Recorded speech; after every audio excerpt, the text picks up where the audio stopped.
তৎকালীন ছাত্র এবং ছাত্রলীগকে ঐক্যবদ্ধ করে 69 যে গণঅভ্যুত্থান সৃষ্টি করেছিলেন, সেই গণঅভ্যুত্থানে সেদিন রক্ত দিয়েছিল কাজী জাফর আহমেদের ছাত্র সংগঠনের নেতা শহীদ আসাদুজ্জামান আসাদ। 69 গণঅভ্যুত্থানের পর 1970 সালে পল্টনের ঐতিহাসিক সমাবেশে সেখানে কৃষক শ্রমিক জনতার যে উত্তাল ঢেউ উঠেছিল পল্টনে 22 ফেব্রুয়ারির সেই সমাবেশে কাজী জাফর আহমেদ সর্বপ্রথম পূর্ব বাংলার স্বাধীনতার ডাক দিয়েছিল। আপনারা জানেন কাজী জাফর আহমেদ এই ফ্যাসিস্ট সরকারের বিরুদ্ধে বাংলাদেশের মানুষের ভোটাধিকারের জন্য, গণতন্ত্রের জন্য তিনি নিরলস ভাবে আন্দোলন সংগ্রাম করে গিয়েছিলেন।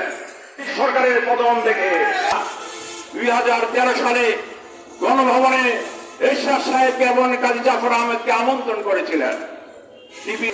বাংলাদেশের জনগণের রাজনীতির কবর রচনা যদি এই ফ্যাসিস্ট সরকারের 40 বছর আগে মাত্র 50 বছর বয়সে বাংলাদেশে নেই, তিনি তার যোগ্যতার বলে, তার মেধার বলে, তার রাজনৈতিক বিচক্ষণতার কারণে 14 গ্রামের জন্য আজ থেকে 40 বছর আগে বিদ্যুৎ ছিল না।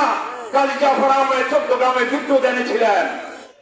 আপনারা জানেন 6 মাস আগে স্বৈরাচারী শেখ হাসিনা সরকার পদত্যাগ করেছে, পলায়ন করেছে, কিন্তু তার অশুভ প্রেতাত্মা এখনো বাংলাদেশের বিভিন্ন আনাচে কানাচে ঘোরাফেরা করছে এবং একটার পর একটা সময়ে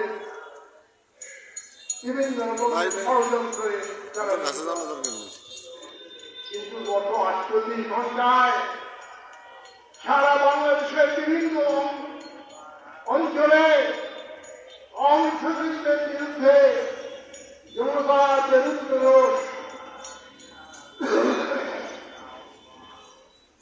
অংশীদের বাড়িঘর তছনছ করে দিয়েছে জনগণ। আমরা এই ঘটনা প্রত্যক্ষ করেছি। আমরা হানাহানি মারামারিতে বিশ্বাস করি। শেখ মুজিবুর রহমানের বাসস্থান ধ্বংস করে দেওয়া হয়েছে, অত্যন্ত করুণ পরিণতি। আওয়ামী লীগ শুধু নয়, সারা জাতির জন্য, কিন্তু এর জন্য দায়ী এককভাবে যদি দলকে করতে হয়, তার জন্য দায়ী শেখ হাসিনা। বারবার বলতে চাই, আমরা মারামারি, হানাহানি, কাটাকাটি, ধ্বংসে বিশ্বাস করি না।